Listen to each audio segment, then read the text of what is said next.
안녕하세요. 말씀 베이커리 808번째 시간 기도하심으로 시작하겠습니다. 거룩하신 주님 감사합니다. 주님의 말씀을 묵상합니다. 성령님께서 말씀에 조명이 되어 주시옵소서. 우리 주 예수 그리스도님의 이름으로 기도합니다. 아멘. 네, 오늘 보실 말씀은 사도행전 21장 11절에서 14절까지의 말씀입니다. 우리는 그들과 작별하고 배를 타고 곧장 항해해서 고스에 도착하였다. 이튿날 로도에 들렀다가 거기에서 바다라로 갔다. 우리는 페키니아로 가는 배를 만나서 그것을 타고 떠났다. 키프로스 섬이 시야에 나타났을 때에 우리는 그 섬을 왼쪽에 두고 시리아로 행선하여 두로에 닿았다.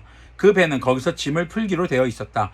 우리는 두로에서 제자들을 찾아서 만나서 거기서 이레를 머물렀다. 그런데 그들은 성령님의 지시를 받아서 바울에게 예루살렘으로 올라가지 말라고 간곡히 말하였다. 그러나 머물 날이 다 찼을 때에 우리는 그곳을 떠나 여행길에 올랐다. 모든 제자가 그들의 아내와 아이들이 함께 우리를 성 밖에까지 배웅하였다.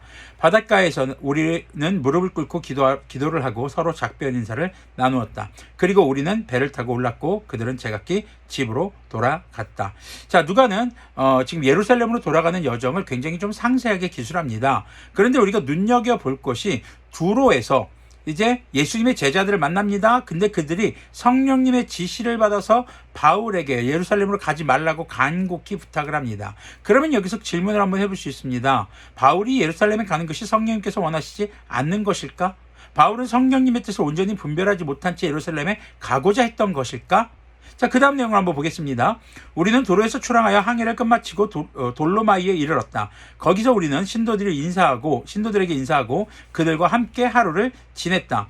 자, 돌레마이에 이르러서도 신도들과 함께 지내는 지금 바울 일행입니다. 이튿날 우리는 그곳을 떠나서 가이사랴에 이르렀다. 7사람 가운데 한 사람인 전도자 빌립의 집에 들어가서 그와 함께 머물게 되었다. 지금 가는 곳마다 그리스도인들과의 만남 그리고 지내는 그 유숙의 과정들 전부 다 그리스도인과의 교제가 지금 이루어지고 있는 상황을 나타내고 있습니다. 이 사람에게 예언하는 처녀딸이 넷 있었다. 우리가 여러 날 머물러 있는 동안에 아가보라는 예언자가 유대에서 내려와 우리에게 와서 바울의 허리띠를 가져다가 자기 손과 발을 묶어서 말하였다. 유대 사람이 예루살렘에서 이 허리띠 임자를 이와 같이 묶어서 이방 사람의 손에 넘겨줄 것이라고 성령님께서 말씀하십니다.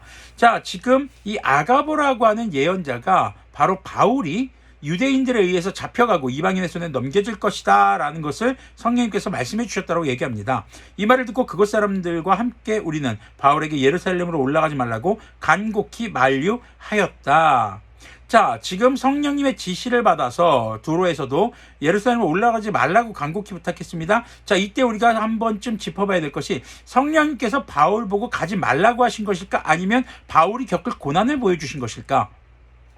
사실 지금 아가보가 보여주고 있는 이 행동은요, 성령님께서 그것을 보여주신 것이지 이것에 대해서 가지 말라가 사실은 아닙니다. 그것을 보고 바울을 사랑하는 제자들이 가지 말라고 하는 것이죠. 그럼 바울의 반응이 어떤지 한번 보겠습니다. 그때 바울이 대답하였다. 왜들 이렇게 울면서 내 마음을 아프게 하십니까? 나는 주 예수님의 이름을 위해서 예루살렘에서 결박을 당할 것뿐만 아니라 죽을 것까지도 각오하고 있습니다.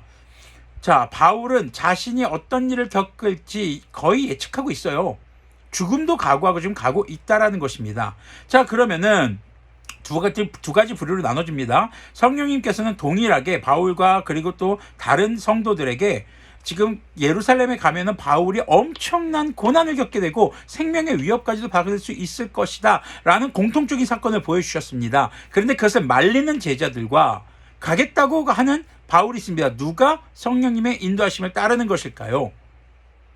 비록 고난이 있어도 가야 한다. 우리가 일반적으로 생각하면 그게 성령님의 뜻이라고 볼 수 있겠죠. 근데 가지 말라고 하는 사람들은요. 우리는 지금 4절을 주목해야 할 게 성령님의 지시를 받아서 올라가지 말라고 간곡히 말하였다라는 것입니다.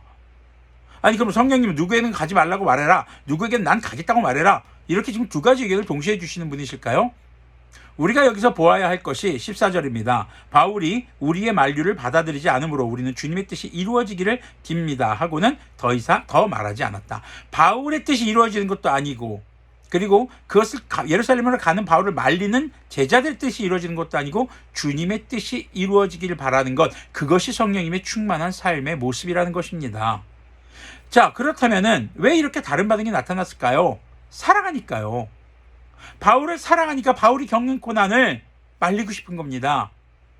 또 바울은 주님을 사랑합니다. 그렇기 때문에 주님의 말씀을 지금 예루살렘과 앞으로는 로마에까지도 그곳에서 복음을 알지 못하는 사람, 아니면 아직 성장하지 못한 이런 그리스도인들을 향해서 사랑하는 마음이 있기 때문에 가고자 하는 것입니다. 사랑하기 때문에 가기를 말리는 사람들, 사랑하기 때문에 가고자 하는 사람들, 이들은 모두가 하나님을 사랑하고 그 이웃을, 바울은 성도들은 바울을 자신의 몸과 같이 사랑하기 때문에 이런 결과가 나타났다는 것입니다. 누가 하나님의 뜻대로 하는 것일까? 모두가 지금 하나님의 뜻대로 하고 있습니다. 하나님의 뜻을 순종함에 있어서 이렇게 서로 다소 다른 의견들이 나타날 수도 있습니다. 그런데 이 다소 다른 의견의 원인이 서로를 사랑하고 주님을 사랑하기 때문인가, 아니면 자신의 이익을 위해서인가, 잘 분별해야 될 필요가 있겠죠. 그래서 이 모든 것의 기준이 되는 중요한 말씀, 그것이 바로 14절입니다. 주님의 뜻이 이루어지기를 빕니다. 주기도문에도 나오죠. 주님의 뜻이 이루어지이다. 하늘에 계신 우리 아버지, 주님의 뜻이 이루어진 것과 같이 이 땅에서, 하늘에서 주님의 뜻이 이루어진 것 같이 이 땅에서도 주님의 뜻이 이루어지기를 바랍니다 라고 기도하는 주기도문의 시작이죠. 우리의 신앙생활은요, 성령님의 인도하심을 따라서 내가 무엇인가를 하는 것이 아니라 주님의 뜻이 이루어지기를 바라며 그 뜻에 순종하는 것 뿐입니다. 왜요? 우리가 구원이라는 선물을 받았고 주님의 놀라운 은혜로 바로 구원의 완성에 이르게 되는 소망을 품게 되었기 때문이죠. 그래서 우리가 이 땅에 살아가면서 내가 무엇인가를 얻고자 하는 것이 아니라 우리는 주님의 뜻이 우리의 삶을 통해서 이루어지기를 바라며 그것을 위해 성령님의 음성을 분별하고 순종하고, 때로는 내가 사랑하는 사람들을 지키고자 하는 마음으로, 때로는 내가 사랑하는 자들에게 고난을 무릅쓰고라도 복음을 들고 가야겠다라는 마음으로 그렇게 살아가게 되는 것입니다. 우리가 주님의 뜻을 이루는 진정한 그리스도인들이 되기를 소망합니다. 기도하겠습니다. 거룩하신 주님, 감사합니다. 정말 세상 모든 것, 우주 만물에 주님의 뜻이 이루어지듯이 우리의 삶에도 주님의 뜻이 이루어지기를 소망합니다. 우리 주 예수 그리스도님의 이름으로 기도합니다. 아멘. 네, 갈 땐 가더라도 주님의 뜻이 이루어지기에 참 좋은 날입니다.